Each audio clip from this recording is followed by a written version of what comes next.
Créer du manque pour reconquérir son ex. Voilà une légende urbaine qu'on diffuse un petit peu partout avec un scénario magnifique. Vous allez rester chez vous, vous allez surtout pas toucher à votre téléphone, surtout ne rien faire, rester en silence radio et là votre ex va se dire mince, à côté de quoi je passe? Oh la vache, qu'est-ce que cette personne me manque? Et puis elle va revenir chez vous, gratter à la porte un soir de pluie avec une boîte de petits gâteaux ou de chocolat et le fameux bouquet de roses pour vous dire à quel point on vous aime et pour vous dire à quel point on regrette donc cette rupture amoureuse et on veut se remettre avec vous et tout sera merveilleux.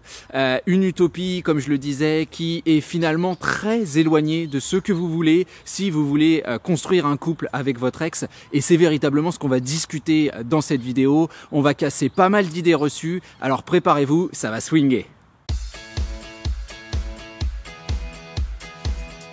Vous l'avez compris avec le titre de cette vidéo, on s'attaque à un véritable mythe, on va jeter un pavé dans la mare de la reconquête amoureuse ensemble. Moi c'est Jean-Baptiste de jbmarcy.com et nous allons donc discuter de cette grande idée qui est de créer du manque pour se rapprocher de son ex et finalement reconstruire un couple heureux et que tout se passe bien entre vous. Cette idée de manque-là, on voit déjà le scénario qui va découler de son processus, on l'imagine bien. De votre côté, le recours à une idéologie qui soit un petit peu nostalgique. Et puis du côté de votre ex, un espèce de processus qui fait que tel un toxicomane, le manque va agir, va nous faire réfléchir, va nous faire transpirer et finalement nous rouler par terre, nous pousser à revenir vers vous pratiquement en tremblant, en rampant pour que vous acceptiez enfin de nous faire rentrer dans votre vie de nouveau parce qu'il y a véritablement cette dépendance qui est insurmontable. Alors évidemment j'exagère dans le vocabulaire et je veux vous démontrer à travers cette vidéo que si j'exagère dans cette petite introduction, il y a quand même des fondements qui sont extrêmement discutables dans l'idée même de créer du manque. D'abord de manière étymologique, le manque qu'est-ce que c'est? Le manque c'est quelque chose qui est lié au passé, c'est le constat actuel que nous n'avons plus, que nous avons perdu quelque chose qui nous rendait heureux auparavant, en tout cas qu'on considérait peut-être pas à sa juste valeur, mais qui aujourd'hui permet de constater notre malheur, de constater donc que nous avons besoin de quelque chose. On est véritablement donc dans cette idée que la force de votre potentielle relation future se trouve dans le passé et dans la réflexion vis-à-vis du passé. Personnellement, j'ai plutôt tendance à penser que la force de votre relation future se trouve dans vos actions présentes, mais vous me direz, le débat est présent. En tout cas, à force de réflexion passée, il y a quand même un risque, c'est que la notion d'échec de cette relation et la justification de l'échec de cette relation reviennent à la surface. Pourquoi je dis ça?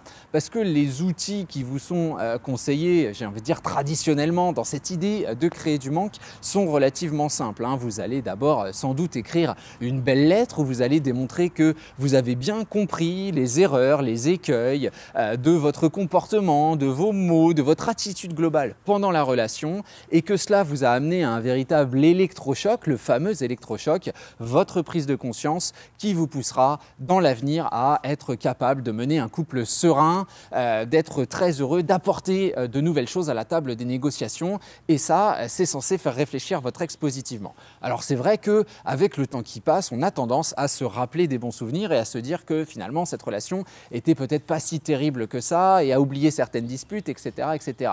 Seulement voilà, faut pas se leurrer, à force de remettre le focus sur la relation, parce que c'est exactement ce qu'on fait avec cette lettre par exemple, il y a quand même ce principe simple qui est de se dire que oui, on avait une relation, mais il y a aussi une rupture et elle est peut-être justifiée par telle ou telle chose qui sont, alors pas nécessairement impardonnables, mais difficiles, elles par contre, à oublier. Et puis il y a le constat présent, vous n'êtes pas ici, vous n'êtes pas auprès de la personne et puis il n'y a pas de communication en plus parce que le conseil suivant c'est quand même un silence radio, c'est quand même de laisser mariner la personne qui encore une fois va retourner sa tristesse dans tous les sens jusqu'à revenir vers vous. On oublie quand même pas mal de choses, on oublie d'abord la volonté d'assumer sa rupture amoureuse, la potentialité de retrouver quelqu'un d'autre ou même si on est véritablement dans cette douleur, dans cette tristesse et dans cette nostalgie, la culpabilité qui fait qu'on va peut-être pas décrocher le téléphone et vous appeler. Donc on sent déjà qu'il y a un véritable manquement dans le rapport au passé, que ce soit en déplacement du focus, parce que là, entre le fait de jeter une bombe sur la rupture, d'expliquer la rupture, et puis derrière de se barrer en courant, parce qu'il y a quand même certains qui vous conseillent de même pas répondre au téléphone si on vous appelle, ce que je trouve quand même aberrant, on comprend qu'il manque vraiment un chaînon, il manque un peu de psychologie humaine, il manque un petit peu de compréhension finalement, et il manque de choses intéressantes pour créer quelque chose avec votre ex. Et puis il y a quand même autre chose d'excessivement discutable, c'est cette idée que, à mon sens, le cœur de la reconquête amoureuse, c'est quand même l'amour que vous éprouvez pour votre ex. Enfin, j'ose le penser, j'ose l'imaginer.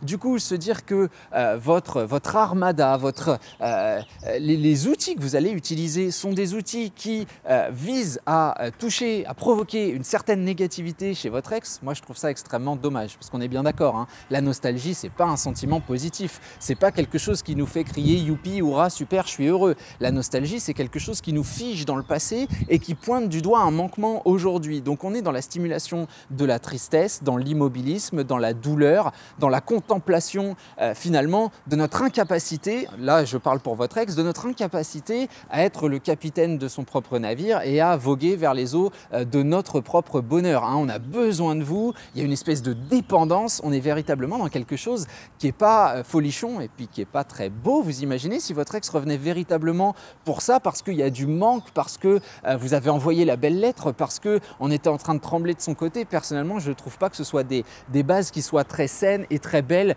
pour avancer. On est dans une espèce de récupération d'un sentiment qui ne va pas nous faire avancer vers quelque chose de positif. Personnellement, moi, je n'ai pas du tout cette définition de l'amour. Pour moi, l'amour, c'est quelque chose qui se doit d'être dynamique, qui est mis en action, qui se doit d'être simple, qui est dans le non-dit et qui est basé sur la connivence et le sourire. Et j'imagine que beaucoup de gens seront d'accord avec cette définition. D'ailleurs, je vous incite à vous remémorer le moment où vous avez rencontré votre ex et où vous avez véritablement senti les papillons.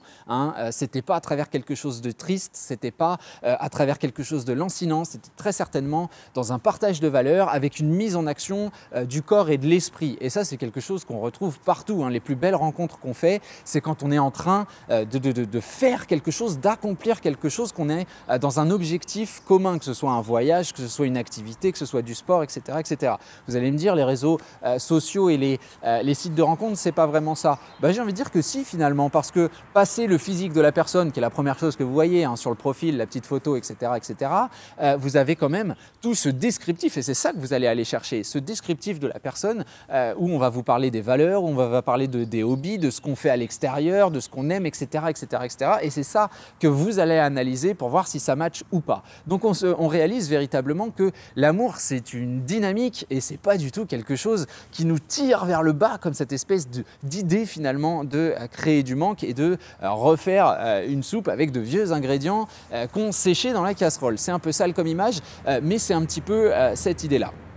Et une démonstration ne serait pas si intéressante si j'avais pas un exemple de terrain, quelque chose d'empirique à vous apporter. Et ça, évidemment, je peux vous en parler parce que c'est quelque chose, cette idée du danger de créer du manque, je l'ai vécu. Alors pas personnellement, c'est quelqu'un de très proche et je pense que vous savez tous de qui je parle, sauf si vous me découvrez aujourd'hui.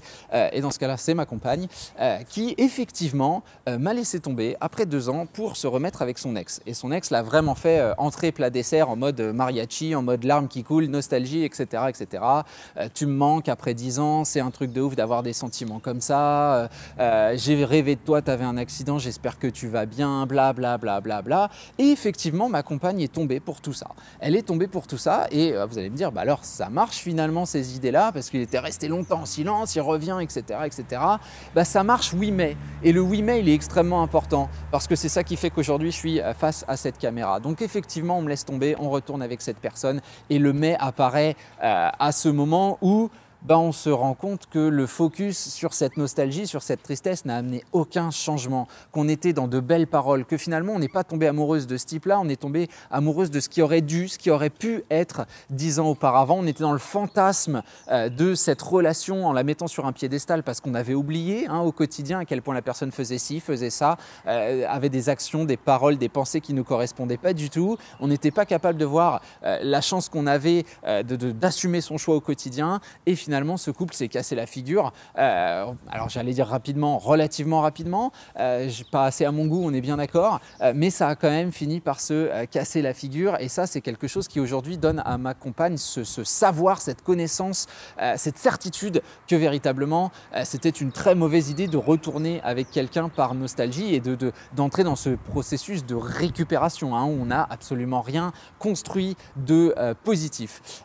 Très clairement, cette idée de créer du manque, on la débat aujourd'hui parce que, à mon sens, ce n'est pas du tout ça que vous voulez créer dans votre relationnel avec votre ex. Vous ne voulez pas créer du manque, vous voulez créer du contraste. Vous voulez que votre ex se dise « Oh mon Dieu, il y a quelque chose de différent », pas se dise « Oh mon Dieu, qu'est-ce qu'il fait ? Oh, j'ai pas de nouvelles. Oh, bah il ou elle est peut-être avec quelqu'un. Oh, vite, je dois l'appeler. » Vous sentez que là, c'est un petit peu morne. Non, on veut de l'action, on veut du dynamisme, on veut du sourire, on veut de la légèreté et on veut du non-dit. On veut que tout ça se passe de manière extrêmement naturelle. Et on se doute bien que sans communication, ça va être compliqué de créer ce naturel-là, et que sans action de votre part, sans focus de votre part, ça va être aussi également extrêmement difficile. Finalement, et c'est la plus belle chose dont vous pourriez faire l'expérience, c'est la plus belle chose dont je fais l'expérience. La grande chance que j'ai aujourd'hui, c'est que moi, ma femme, quand on discute de tout ça, elle me dit « Tu sais, j'ai quand même de la chance que tu sois revenu ». Alors évidemment, là j'avale un peu ma pastille Valda de travers parce que de la chance, il n'y a pas eu.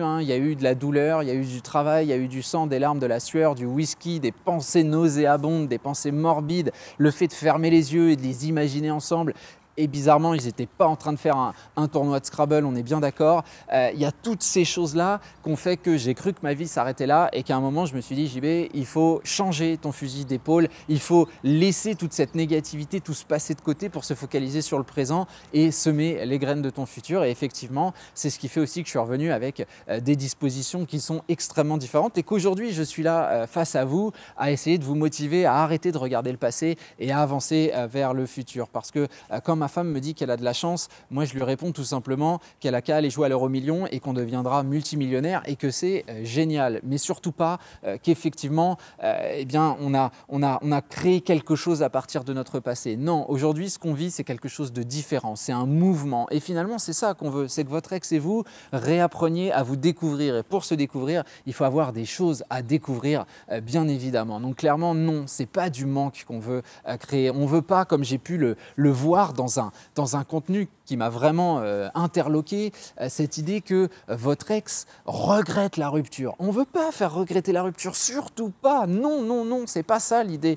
de la reconquête amoureuse. En tout cas, c'est pas ça que je vous incite à faire comme travail et sur quoi vous focaliser comme idée. Ce qu'on veut finalement, c'est que votre ex et vous soyez capables de vous regarder dans les yeux et de vous dire que la rupture, ça a été la plus belle chose qui vous soit jamais arrivée. Moi, si je suis face à cette caméra, c'est parce que j'ai vécu cela. Si je fais ce travail-là, c'est parce que j'ai vécu cela. Si j'ai une famille aujourd'hui, c'est parce que je me suis pris ce coup de pied aux fesses là.